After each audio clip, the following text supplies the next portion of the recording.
ದೌರ್ಜನ್ಯ ಮಾಡ್ತಾ ಇದ್ದಾರೆ ಅಂತ ಹೇಳಿ ನಮ್ಮ ಟಿವಿಗಳಲ್ಲಿ ಪತ್ರಿಕಾ ಮಾಧ್ಯಮಗಳಲ್ಲೆಲ್ಲ ಬಂತು. ಆ ಎಲ್ಲ ಸಂತ್ರಸ್ತೆಯರು ಇವತ್ತು ಬೆಳಗ್ಗೆ ಮಂಗಳೂರಿಂದ ನಮ್ಮ ಮನೆಗೆ ಬಂದ್ಬಿಟ್ಟಿದ್ರು. ಅವರನ್ನು ಕರ್ಕೊಂಡು ಮಾನ್ಯ ಗೃಹ ಸಚಿವರನ್ನ ಭೇಟಿ ಮಾಡಿ, ಯಾಕೆಂದರೆ ನಾನು ಯಾವುದ್ರಲ್ಲಿ ವಿಶ್ವಾಸ ಇಡ್ತೀನಿ ಗೊತ್ತಾ, ಆಯಿತು ನೀವು ಹೋಗಿ ನಾನು ಪತ್ರ ಬರಿತೀನಿ ನಾಳೆ ಬನ್ನಿ ಅಲ್ಲಿ ನಾನು ಅದರಲ್ಲಿ ವಿಶ್ವಾಸ ಇಡಲ್ಲ. ನಾನು ಅಲ್ಲಿದ್ದರೆ ಅಲ್ಲೇ ಮಾಡ್ತೀನಿ, ಅಲ್ಲೇ ಫೋನ್ ತಗೊಳ್ತೀನಿ, ಅಲ್ಲೇ ಆ ಅಧಿಕಾರಿಗೆ ಫೋನ್ ಮಾಡ್ತೀನಿ. ಯಾಕೆಂದರೆ ಅವತ್ತಿಂದ ಅವತ್ತು ಮುಗಿಸ್ಬಿಡ್ಬೇಕು. ಅದು ನಮ್ಮ ಪತ್ರ ಹೋಗಿ ಅವರು ತನಿಖೆ ಮಾಡಿ ಆ ಹೆಣ್ಣುಮಗಳನ್ನು ಕರೆಸಿ ವಿಚಾರಣೆ ಮಾಡಿ ಆ ಗಂಡನಿಗೆ ಬುದ್ಧಿವಾದ ಹೇಳೋಷ್ಟರಲ್ಲಿ ಅಲ್ಲಿ ಒಡೆದು ಸಾಯಿಸಿ ಹಾಕ್ಬಿಟ್ಟಿರ್ತಾನೆ, ಇಲ್ಲ ಅವಳ ಮೇಲೆ ಆಸಿಡೇ ಹಾಕ್ಬಿಟ್ಟಿರ್ತಾನೆ, ಇಲ್ಲ ಅವಳನ್ನ ಹೊರಗೆ ಹಾಕ್ಬಿಟ್ಟಿರ್ತಾನೆ. ಆದರೆ ಏನು ಮಾಡೋಕ್ಕಾಗೋದಿಲ್ಲ. ಬಟ್ ನಾನು ಯಾವಾಗಲೂ ಸಂತ್ರಸ್ತೆಯರು ಬಂದಿದ್ರು, ಅವರೆಲ್ಲ ಹೇಳ್ತಾ ಇದ್ರು ತನಿಖೆ ಸರಿಯಾಗಿ ಆಗ್ತಾ ಇಲ್ಲ ಮೇಡಮ್. ಯಾಕಂದರೆ ಪೊಲೀಸ್ ಇಲಾಖೆ ಅಂದರೆ ಒಂದು ಭರವಸೆ, ಒಂದು ನಂಬಿಕೆ, ಒಂದು ವಿಶ್ವಾಸ. ಹೆಣ್ಣು ಮಕ್ಕಳಿಗೆ ಪೊಲೀಸ್ ಸ್ಟೇಷನ್ನು ತವರು ಮನೆ. ತವರು ಮನೆನಾ ಇಲ್ವಾ? ನೀವು ನಿಜ ಹೇಳಬೇಕು. ಈಗ ನನ್ನ ತಮ್ಮ ಇಲ್ಲಿ ಮಾತಾಡ್ದ, ಪ್ರಶ್ನೆ ಮಾಡೋದನ್ನು ಕಲಿಬೇಕು, ಪ್ರಶ್ನೆ ಕೇಳೋದನ್ನು ಕಲಿಬೇಕು, ಧೈರ್ಯವಾಗಿ ಮಾತಾಡೋದನ್ನು ಕಲಿಬೇಕು. ಪೊಲೀಸ್ ಸ್ಟೇಷನ್ನು ನಿಮಗೆ ತವರು ಮನೆನಾ ಇಲ್ವಾ? ಸೌಂಡ್ ಜೋರಾಗಿ ಬರ್ಬೇಕಪ್ಪ. ನೀವು ಹೇಳೋದು ಕೇಳಿಸ್ಬೇಕು. ಎಲ್ಲಿ ತನಕ ಕೇಳಿಸ್ಬೇಕಂದ್ರೆ ಬೆಂಗಳೂರು ತನಕ ಕೇಳಿಸ್ಬೇಕು. ಪೊಲೀಸ್ ಸ್ಟೇಷನ್ ನಿಮಗೆ ತವರು ಮನೆನಾ ಇಲ್ವಾ? ಇಷ್ಟ್ಯಾಕೆ ಧ್ವನಿ ಕಡಿಮೆ ಅಂದರೆ ಭಯನಾ?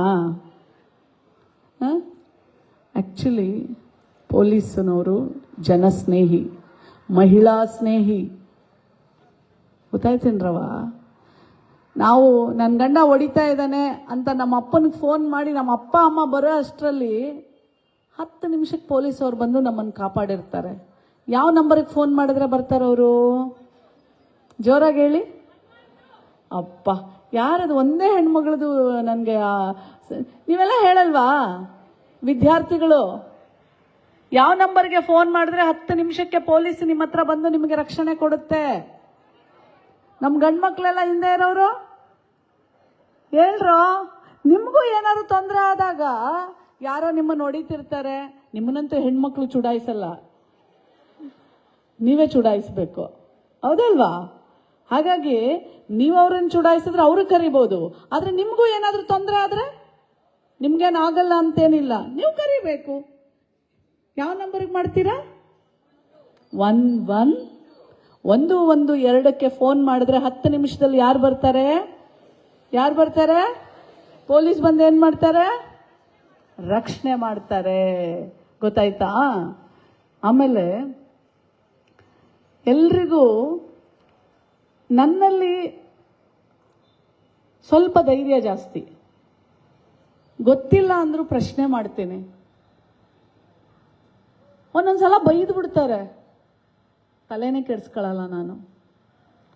ಇದು ನನಗೆ ಶಾಲೆಯಿಂದನೂ ಅಭ್ಯಾಸ. ನಮ್ಮದು ಹೆಸರಿಗೆ ಇಂಗ್ಲೀಷ್ ಸ್ಕೂಲ್ ಅಷ್ಟೇ, ಎಲ್ಲ ಕನ್ನಡನೇ ಇತ್ತು. ಇಂಗ್ಲೀಷ್ ಪದಗಳು ಬಂದರೆ ಅದರ ಅರ್ಥನೇ ಗೊತ್ತಾಗ್ತಿರ್ಲಿಲ್ಲ ನನಗೆ.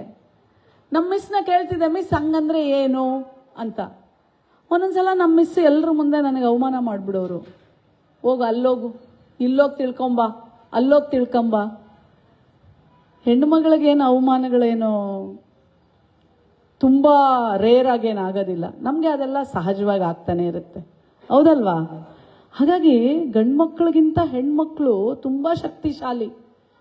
ಯಾಕಂದರೆ ಅವಳ ಅವಮಾನ, ಅಪಮಾನ, ಅಪಹಾಸ್ಯ, ಕಷ್ಟ ಎಲ್ಲವನ್ನೂ ಅವಳು ಶಕ್ತಿ ರೂಪದಲ್ಲಿ ಅವಳನ್ನಲ್ಲಿ ಅಳವಡಿಸ್ಕೊಂಡ್ಬಿಡ್ತಾಳೆ. ನೀವೆಷ್ಟಂತೀರ ಅನ್ರಿ, ನೀವೇನಂತೀರ ಅನ್ರಿ, ತಲೆ ಕೆಡಿಸ್ಕೊಳ್ಳಲ್ಲ. ನೀವು ಏನೇನೆಲ್ಲ ಅಂತೀರಾ ಅದೆಲ್ಲ ನಮಗೆ ಶಕ್ತಿ ಇಂಜೆಕ್ಷನ್ನು. ಏನದ? ಕೊಡ್ರಪ್ಪ ಅನ್ರಪ್ಪ, ಪರವಾಗಿಲ್ಲ. ಎಮರ್ಜೆಂಗ್ ಆಗ್ತೀವಿ ಅಂದರೆ ನೀವು ನೋಡಿ, ಭಗವಂತನು ಸೃಷ್ಟಿಕರ್ತನು ಬುದ್ಧಿವಂತ. ಅದಕ್ಕಾಗಿ ಅವನು ಸಹ ಯೋಚನೆ ಮಾಡ್ತಾನೆ, ಯಾರಿಗೆ ತುಂಬ ಶಕ್ತಿ ಇದೆ? ಹೆಣ್ಣಿಗೆ. ಅದಕ್ಕೆ ಹೆಣ್ಣು ಮಕ್ಕಳನ್ನ ಹುಟ್ಟಿಸ್ತಾಳೆ. ಸಾವನ್ನ ಗೆದ್ದು ಬರ್ತಾಳವಳು. ಅವತ್ತಿನ ಕಾಲಕ್ಕೆ ಈ ಶ್ರೀಮಂತ ಎಲ್ಲ ಇವಾಗ ಜೋರಾಗಿ ಮಾಡ್ತೀವಿ, ಆದರೆ ಅವತ್ತಿಗೂ ಅವಳಿಗೆ ಉಡಿ ತುಂಬಿ ಅವಳಿಗೆಲ್ಲವನ್ನೂ ಮಾಡಿ ಯಾಕೆ ಮಾಡ್ತಾ ಇದ್ರು ಗೊತ್ತಾ? ಅವಳು ಡೆಲಿವರಿಗೆ ಹೋಗ್ತಾ ಇದ್ದಾಳೆ ಅಂದರೆ ಸಾವನ್ನ ಗೆದ್ದು ಮಗುವಿಗೆ ಜನನವನ್ನು ಕೊಡೋದು. ಅವತ್ತಿನ ಕಾಲಕ್ಕೆ ತಾಯಂದರು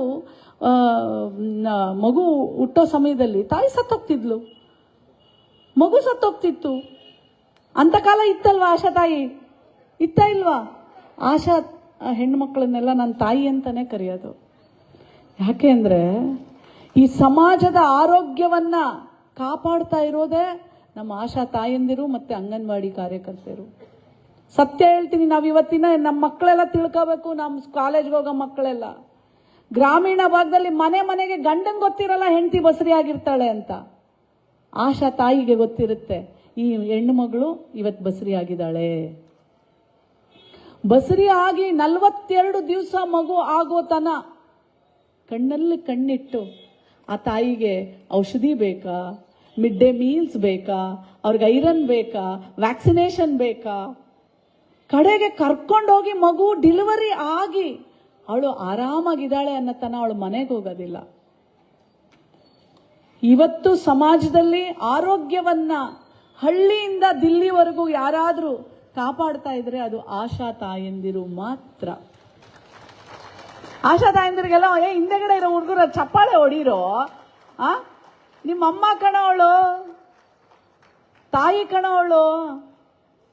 ಸತ್ಯ, ಅವಳು ತಾಯಿನೇ. ನೋಡಿ, ನಮ್ಮ ತಹಶೀಲ್ದಾರ್ ಹೆಣ್ಮಗಳ ಹೆಸರೇನು? ಗಗನ. ವಾ, ಏನ್ ಹೆಸರವ, ಗಗನ ಸಿಂಧು. ಎಂತ ಒಳ್ಳೆ ಹೆಸರಿಟ್ಟಿದ್ದಾರೆ ನೋಡಿ ಅವ್ರ ತಂದೆ ತಾಯಿ.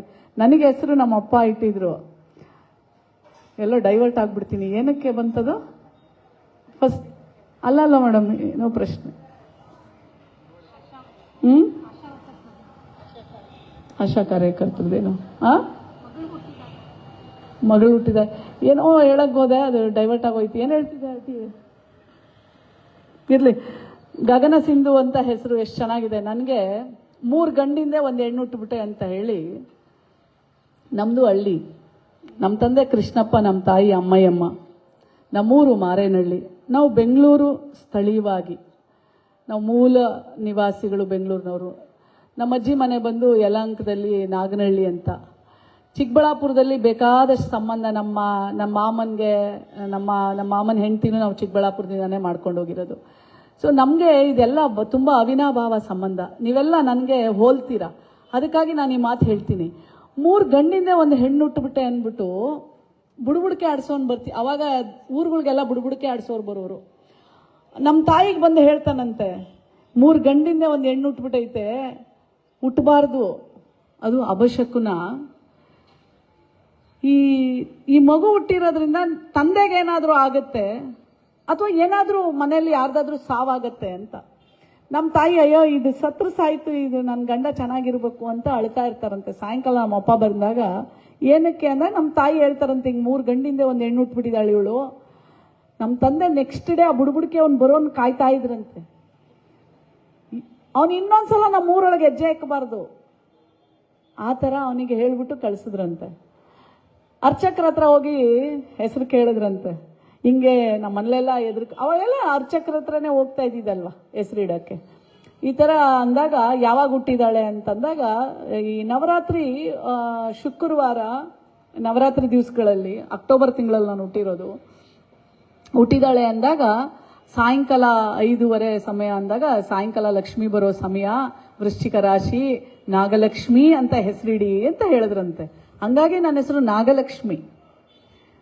ಕಾಲೇಜಲ್ಲೆಲ್ಲ ನಾನು ಹೋಗ್ತಾ ಇದ್ರೆ ಪಕ್ಕದಲ್ಲಿ ಹುಡುಗರು ಕೂತ್ಕೊಂಡು ಬುಸ್ ಬುಸ್ ಅಂತ ಸೌಂಡ್ ಮಾಡೋರು. ನಾನು ಬಂದು ಕೂತ್ಕೊಂಡು ಅಳ್ತಾ ಇರ್ತಿದ್ದೆ. ನಮ್ಮ ಅಪ್ಪನ ಜಗಳ. ನನ್ಗೆ ಯಾಕೆ ಈ ಥರ ಹೆಸರಿಟ್ಟಿದ್ಯಾ ನೀನು? ನಾಗಲಕ್ಷ್ಮಿ ಬೇರೆ ಹೆಸರಿಡಕ್ಕಾಗಲ್ವಾ ನೀನು ಅಂತ. ಇವತ್ತು ನಮ್ಮ ಅಪ್ಪ ಇಲ್ಲ ಕಣ್ರ. 21 ವರ್ಷ ಆಯಿತು ನಮ್ಮ ತಂದೆ ಸತ್ತು. ಬಟ್ ಆ ಹೆಸರಿಗೆ ಎಷ್ಟು ಶಕ್ತಿ ಇದೆ ಅಂತ ನನಗಿವಾಗಲೇ ಗೊತ್ತಾಗಿದ್ದು. ಅಂದ್ರೆ ನಮ್ಮೂರಿನಲ್ಲಿ ವಿದ್ಯೆನೇ ಇಲ್ಲ. ಅದನ್ನು ಹೇಳ್ತೀನಿ ಕೇಳಿ. 3 ಹೆಣ್ಣಿಂದೆ ಒಂದು ಗಂಡು ಹುಟ್ಟಿದ್ರೆ ಕಳಸಪ್ರಾಯ ಅಂತೆ. ಅಂದ್ರೆ ಹೆಣ್ಣು ಯಾರ್ದೋ ಮನೆಗೆ ಹೋಗ್ತಾಳೆ, ಕಂಡೋರ್ ಮನೆಗೆ. ಓದ್ಸಿದ್ರು ಹೆಂಗಂದ್ರೆ ಪಕ್ಕದ ಮನೆಯಲ್ಲಿ ತೆಂಗಿನ ಗಿಡಕ್ಕೆ ನೀರ್ ಹಾಕ್ದಂಗಂತೆ. ತೆಂಗಿನಕಾಯಿ ಬಂದ್ರೆ ಅವ್ರು ಬಿಡಿಸ್ಕೊತಾರೆ, ನಾವು ಬಿಡಿಸ್ಕೊತೀವ? ಏನಕ್ಕೆ ಅವಳನ್ನು ಓದಿಸ್ಬೇಕು? ಮನೆ ನೀಟಾಗಿ ಅಡಿಗೆ ಮಾಡೋದು ಕಲಿಸಿ, ಮನೆ ನಡೆಸೋದು ಕಲಿಸಿ ಅವಳನ್ನ ಅಲ್ಲಿ ಕಳಿಸ್ಬೇಕು ಅನ್ನೋ ಅಭಿಪ್ರಾಯ ಅವರಿಗಿತ್ತು. ನನ್ನ ತಂದೆ, ನಾನು ಋತುಮತಿ